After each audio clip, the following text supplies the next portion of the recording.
Welcome, everyone. Thank you for joining us for this installment of the Finance Fridays webinar series with the Building Energy Hub. I'm Rimjam Agrawal, the Program Manager for the Building Energy Hub at Illinois Green Alliance. This Finance Friday webinar series is a project of the Building Energy Hub that aims to demystify the financial tools that building professionals can use to fund decarbonization and energy efficiency projects. Today, we'll be joined by Rebecca Luke from the Illinois Energy Office, who will be diving into the energy efficiency housing assistance grants. But before we dive into that content, I'd love to share a little bit about the Building Energy Hub.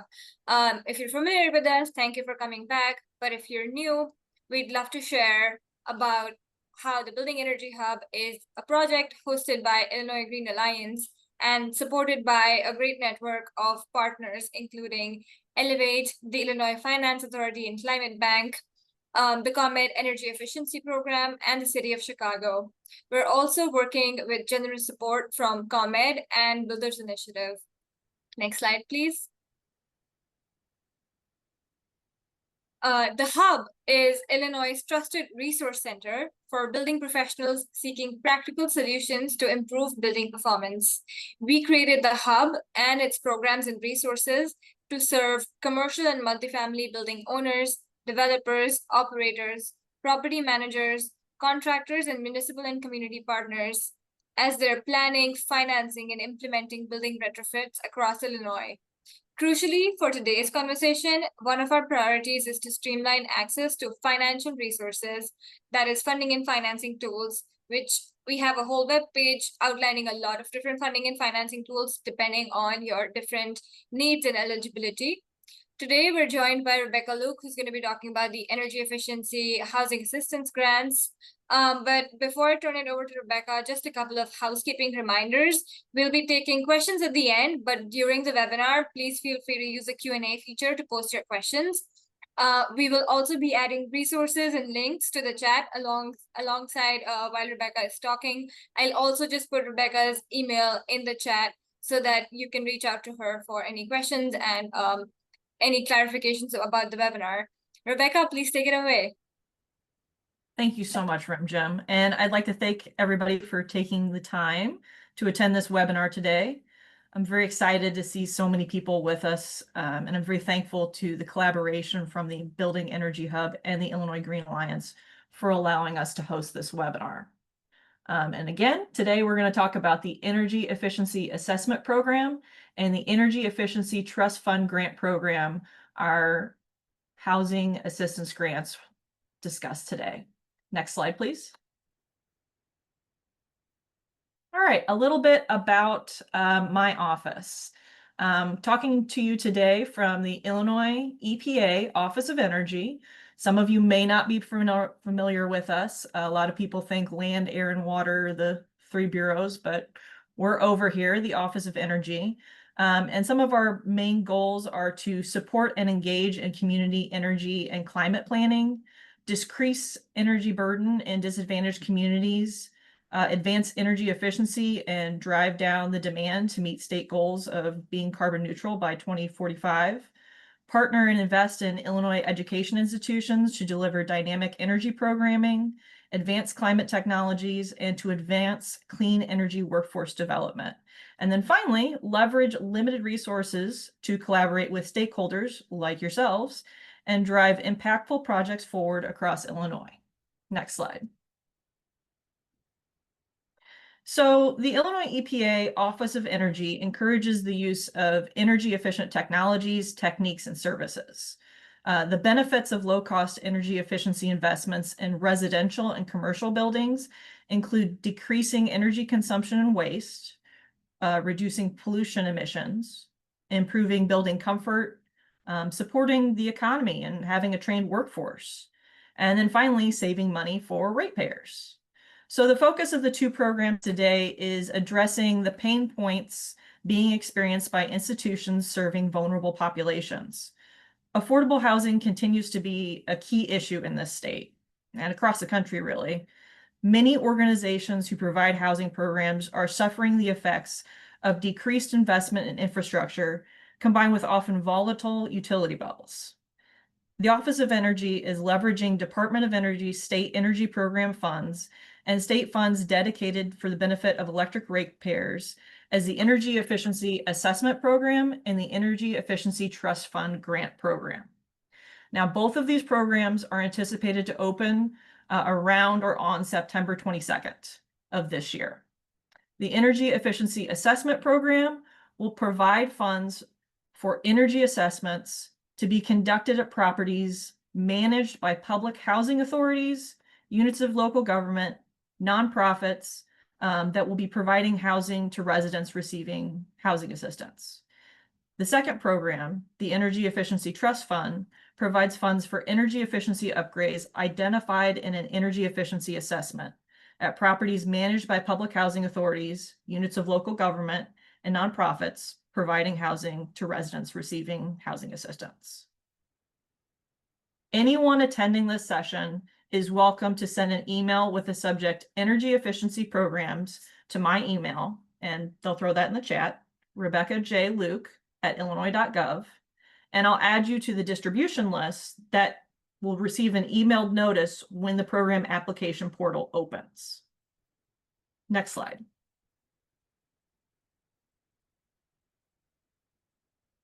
All right, so let's talk a little bit more about who can apply.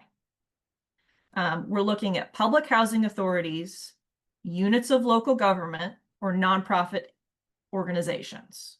Public housing authorities can exist at both the city or municipal level as well as the county level.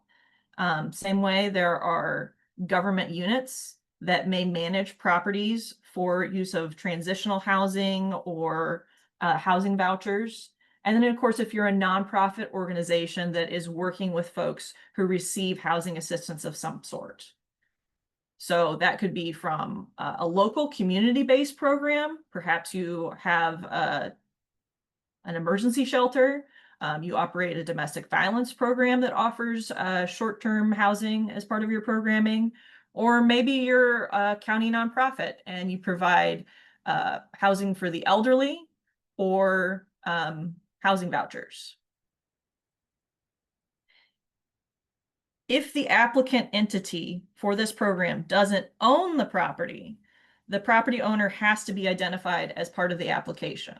And if that is a situation you're in, you will be welcome to talk with me during either our technical assistance office hours or outside the application period so that we can work with you to make sure that you're an eligible entity. Who can't apply for these programs? Workforce programs or nonprofits that will be retrofitting, renovating property, but you don't manage the property for benefit of residents receiving housing assistance. So if you operate a nonprofit that provides counseling services to families, but you don't have a residential program of some sort, you are not eligible for this program. Private property owners who provide housing for folks that receive vouchers, you are not eligible for this program.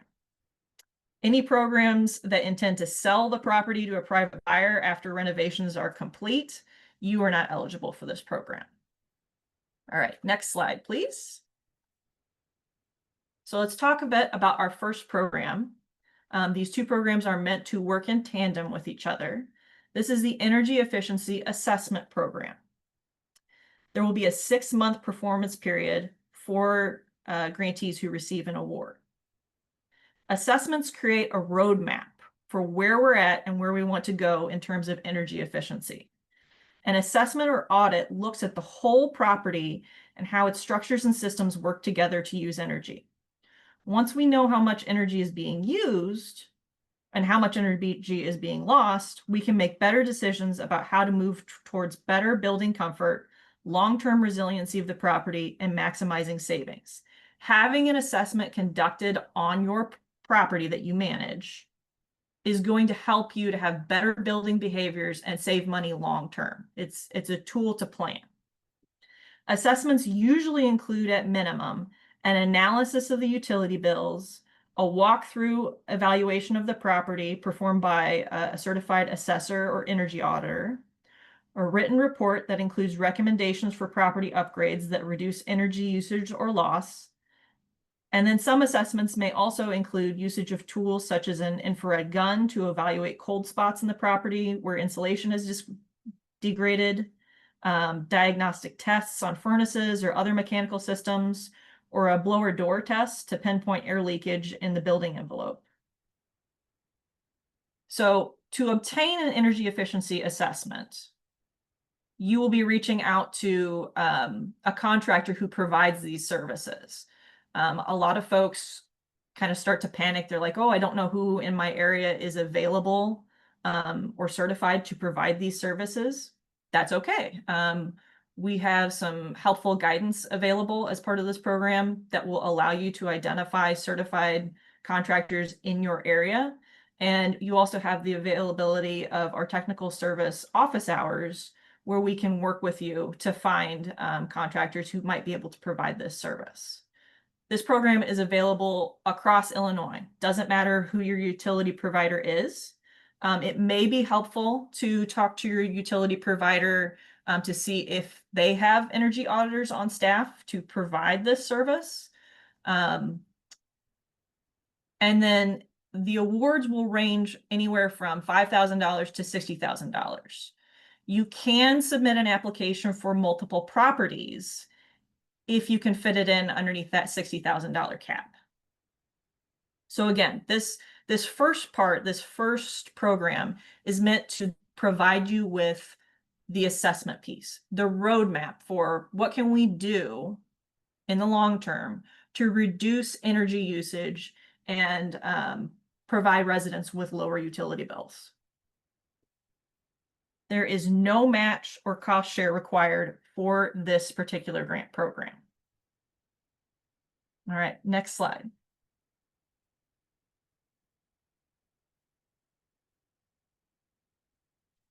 Now we're looking at who will be eligible for this program. You have to have a property located in Illinois. Again, we encourage you to check with your local utility to make sure that they don't offer energy assessments or have an energy auditor on staff who can partner with you. Is the property that you're submitting as part of this application, is it being used for residential purposes?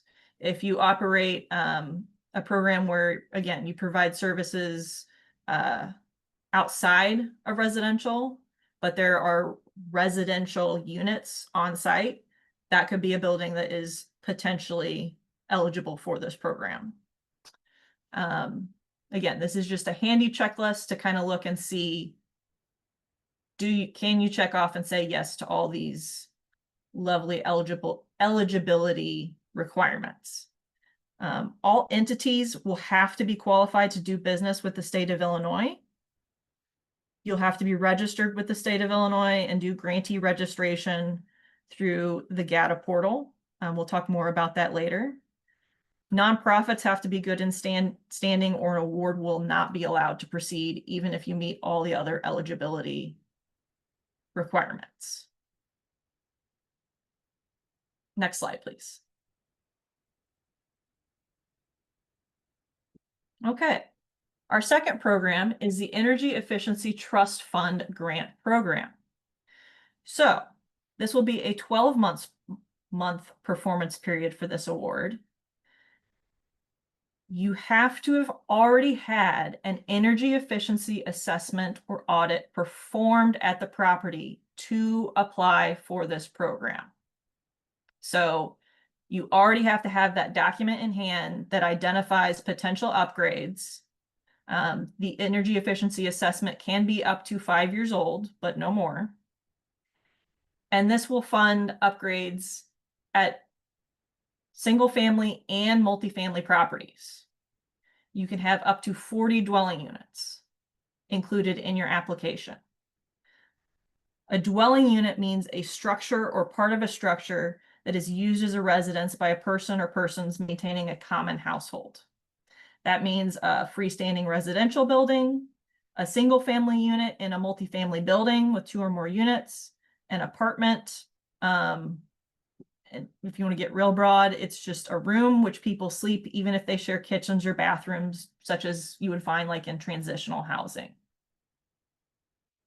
This program funds upgrades identified in that assessment audit. Projects can include adding insulation, air sealing, replacing lighting fixtures with LED fixtures that are higher efficiency, furnaces, replacing appliances with Energy Star rated appliances or mechanical systems, putting in programmable thermostats.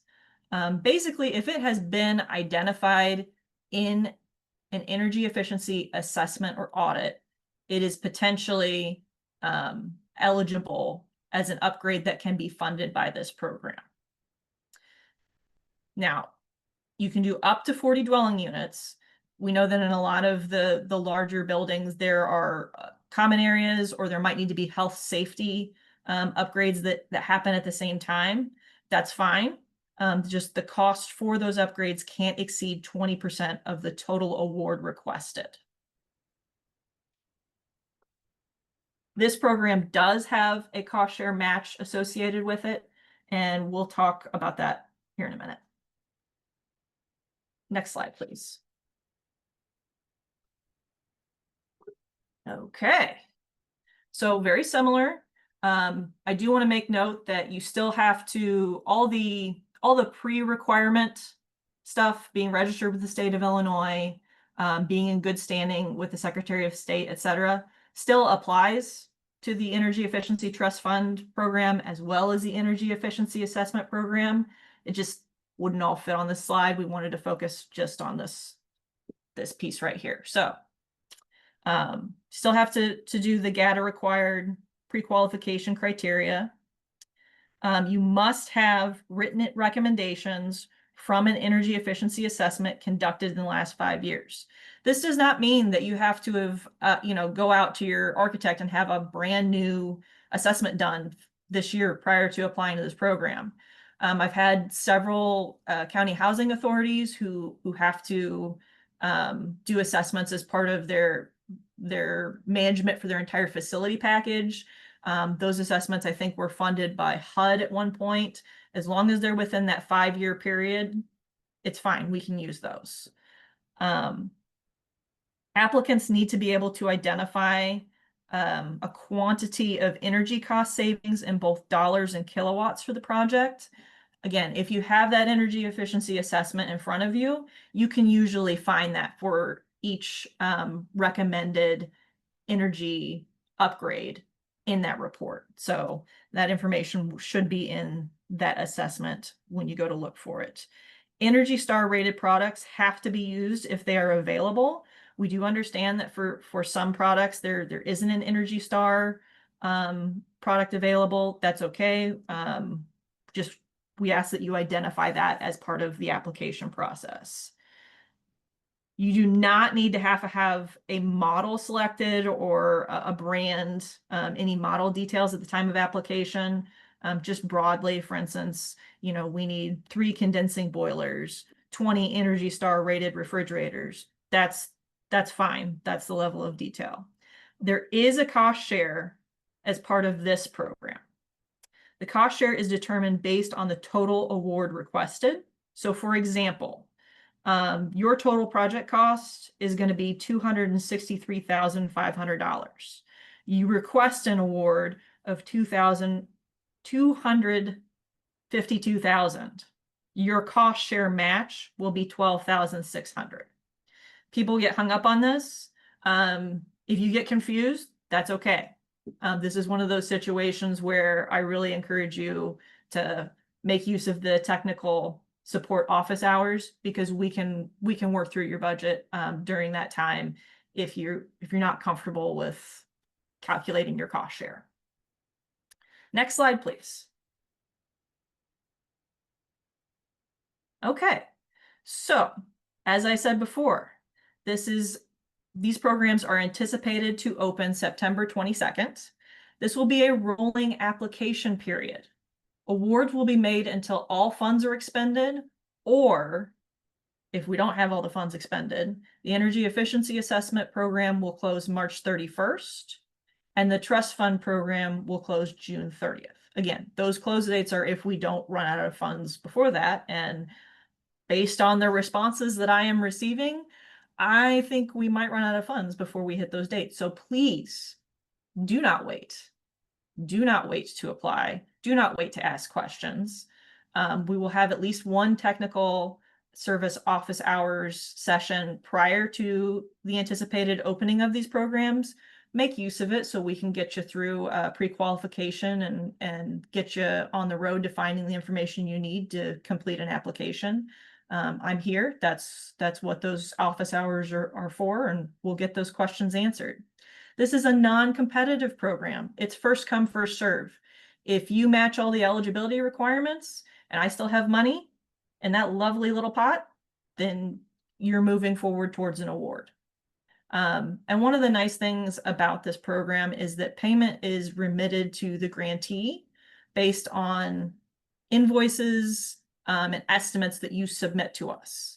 So you provide proof of payment, and we turn that money around to you to pay your contractors.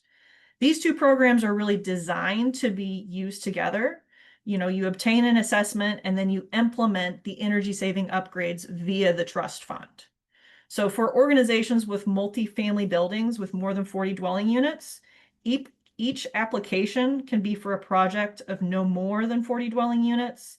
Any upgrades to health and safety equipment or common areas, again, it can't exceed 20% of the total award requests.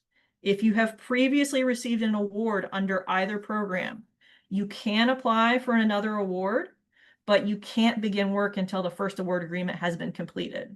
So all work has to be completed, reports submitted, and closeout has been completed. Because I do think I have some folks on this call who received an award under a previous round. Okay. And then finally, after an award agreement has been signed, the grantee can commence project activities, and then you're responsible for reporting per the award agreement. So next slide, please. Okay, so this is just a very brief overview of the grant process. Looking at the slide, you can see that the details of eligibility and application instructions will be available on or around September 22nd. You will go through pre-qualification and registering with the GATA portal. Then through that portal, you'll submit your application. The application will be reviewed within 30 days. Within the portal, you'll receive a notice of award, and then you'll proceed to get an award agreement that you will sign. And then the award agreement will be turned back around to you fully executed by IEPA. Then you can begin the actual project activities. You cannot begin any activities until you have a fully executed award agreement. Details of eligibility and application instructions will be available on the individual program pages, and all application materials will be accessible through the Amplify Fund application portal. Again, anticipated to open September 22nd, and then will remain open until all funds have been expended or until March 31st for the assessment program, or June 30th of next year for the trust fund program. All these applications are reviewed as they're received, so it can take 30 days for the review process to be complete. All right, next slide, please. Okay, so pre-qualification process. Oh, did it go through? There we go. This is a quick overview. If you're not already pre-qualified in the GATA portal, you'll want to start the pre-qualification process now. Your grant application cannot be processed until you are pre-qualified. So the first thing you'll have to do, if you've never, had a grant from the state of Illinois before, never done any of this, you need to make sure you're registered with Secretary of State. You'll have to be in good standing annually, or you could be barred from applying for a grant. And getting that registration completed takes between 2 to 6 weeks. You'll also obtain a federal employer ID number from the IRS and register for a sam.gov account and obtain a UEI number. So grantees have to maintain an active SAM registration at all times. That can take up to 4 weeks. And then you'll register for an illinois.gov account in the GATA portal. Some of those links will be dropped in the chat. You'll create an organizational profile, and then once the state of Illinois has approved your account in the GATA portal, that can take anywhere from 1 to 3 days. Then you'll need to complete an ICQ controls questionnaire. That has to be completed every fiscal year beginning in July. Now, I know that's a lot of information. What's really nice is that when you go onto the GATA portal, there is a helpful link that will walk you through this process and have links to the Secretary of State's office to get your FEIN, etc. Or you can show up to one of the lovely technical support office hours, and I can walk you through it as well.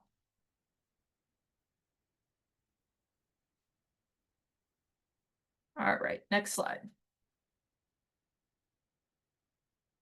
And again, this is more of that GATA portal, and I apologize, it's the Grant Accountability and Transparency Act is what GATA stands for.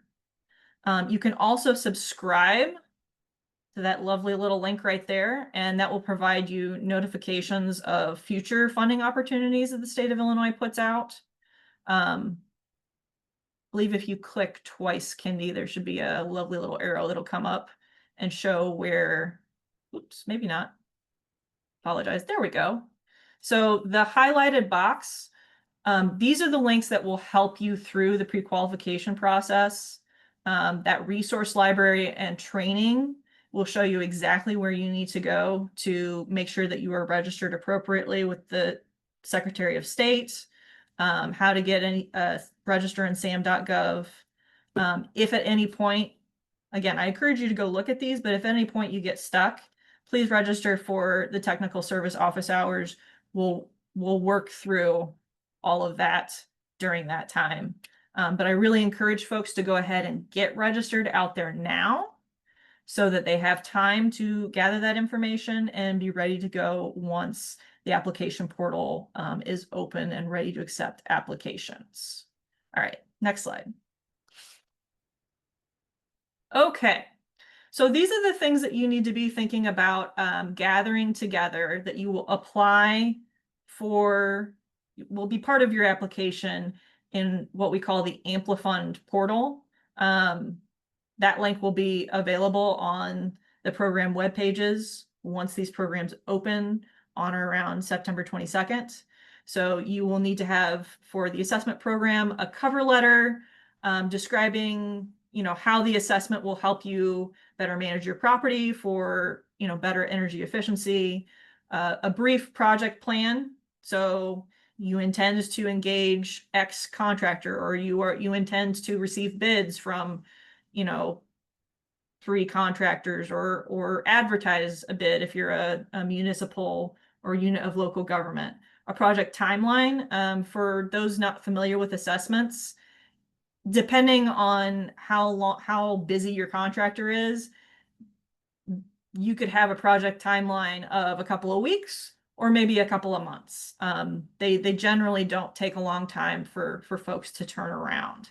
A budget, and then there are some required forms related to risk management, and then historical preservation that will be out on the Amplifund portal that will need to be completed. But prior to the portal opening, really think about getting your cover letter together, identifying contractors, and putting together a project plan and project timeline. On the trust fund side, if you've already got an assessment, very similar.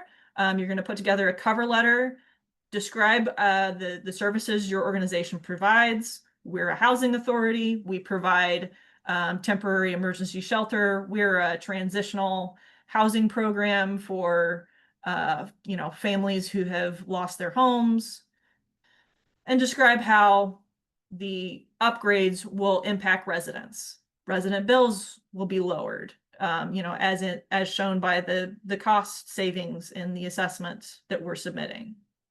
Narrative project plan. Depending on the size of the upgrades that you're going to be making, this could be, a full 12-month period that you're going to put together a timeline for. Again, identify we're going to have to put this out to bid within so many weeks of receiving an agreement, that kind of stuff. You're going to do a budget. Again, with the trust fund, you have to have already received an energy efficiency assessment. So you will be uploading a copy of that assessment in the portal. And then again, you'll have some required forms that will be out there related to risk assessment and historic preservation. That's a lot. Again, encourage you to register for technical support office hours so that if you have questions, I can show you examples. We can talk about what should or should not be included. Places to look for, contractors that are certified. Next slide.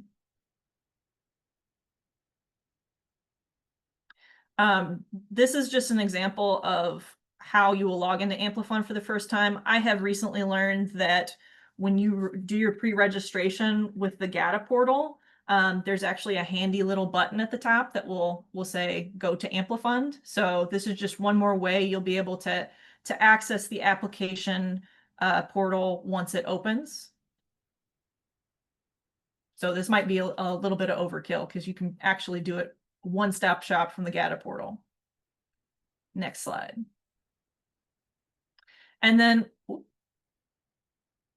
this is a video, we won't go through it now, but there are a series of videos available to help you through completing an application in our portal.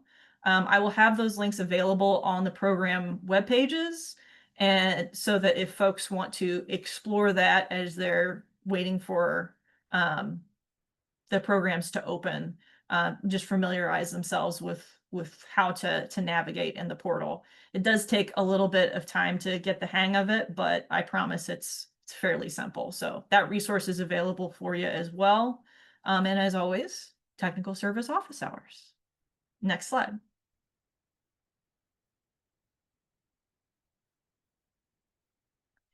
Speak of the devil, here are those technical assistance office hours. They are also going to be available on the webpage. You will be able to click and register for individual sessions. You can attend as many sessions as you would like. You can bring all your lovely questions about, hey, I can't, I've had some real squirrely things. I can't open a PDF. I'll walk you through that. The GATA portal is kicking me out and says that my ICQ is no longer valid. We'll talk about how to fix that. What should I include in my project timeline? What does a communication plan for my residents look like? Again, those resources, we could talk about those in these sessions, and there will also be some helpful FAQ guides available on the program web pages for you to look at as well. Next slide. Questions, comments, concerns. Here is our lovely EPA main landing page. I really encourage you to go check it out. The program web pages, and then my contact information. I really thank you all for attending today, and if you have any questions, let me know. I'm happy to talk more. Thanks. Thank you so much, Rebecca, for taking us through, the details of those two programs and the application processes and all of the things involved. And I hope that you will get lots of people to register for those technical assistance sessions. There are a couple of questions in the Q&A. The first one is, how does a contractor get certified to be on the list? Okay, so there is no list per se. When I say certified, I mean to be an energy auditor or an energy assessor. There are industry certifications out there. Pearl does one, BPI, Building Performance Institute. So when I say a certified auditor, most of the time we are looking through in the different regions for contractors who have received some sort of certification from, again, BPI, Pearl, something like that. Great. We have another question from David Feinberg, who asks if condo associations are eligible for these funds. I would say no, because generally condo associations are private.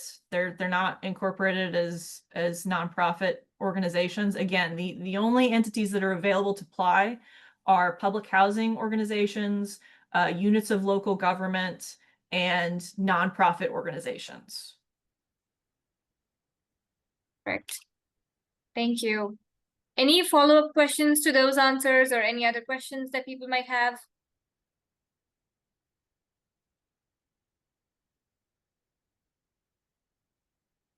I do want to note in the chat, it looks like Eric Schultz has said that CEJA is training BPI. So if I have any contractors in here who are looking to be a certified energy assessor or auditor, I've done training with BPI, highly recommend them. Maybe look into the CEJA resources out there to support our awesome workforce.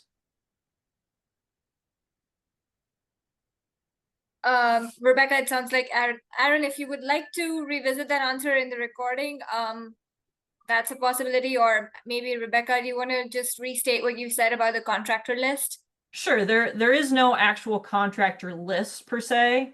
When I'm talking about certified, I'm talking about like a certified energy auditor or energy assessor. So it's someone who has completed training to perform audits, assessments.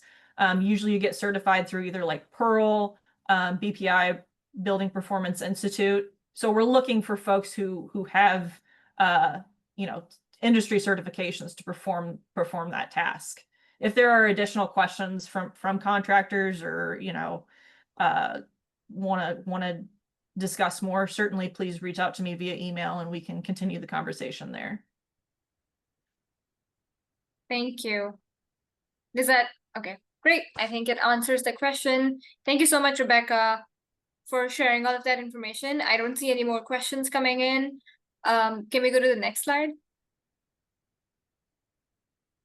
Perfect. Thank you all for joining us for this webinar. And I hope that you find this information useful. We will be sharing the slides and the recording after the webinar so that you can revisit any of the information that Rebecca has shared. There's a lot of links in the chat. I hope you use those. These links will also be in the slides when we share them with you. So please feel free to revisit. And like Rebecca said, email her for any questions. You can also email the Building Energy Hub or reach out and connect with our help desk if you have any questions or require assistance with any of these things. Please continue to engage with us. We have more education programs coming up. Sign up for our newsletter and follow us on LinkedIn. We also have a podcast. So there's many ways to keep connected. Thank you for joining this afternoon, and we hope you have a beautiful long weekend. Thanks, everybody.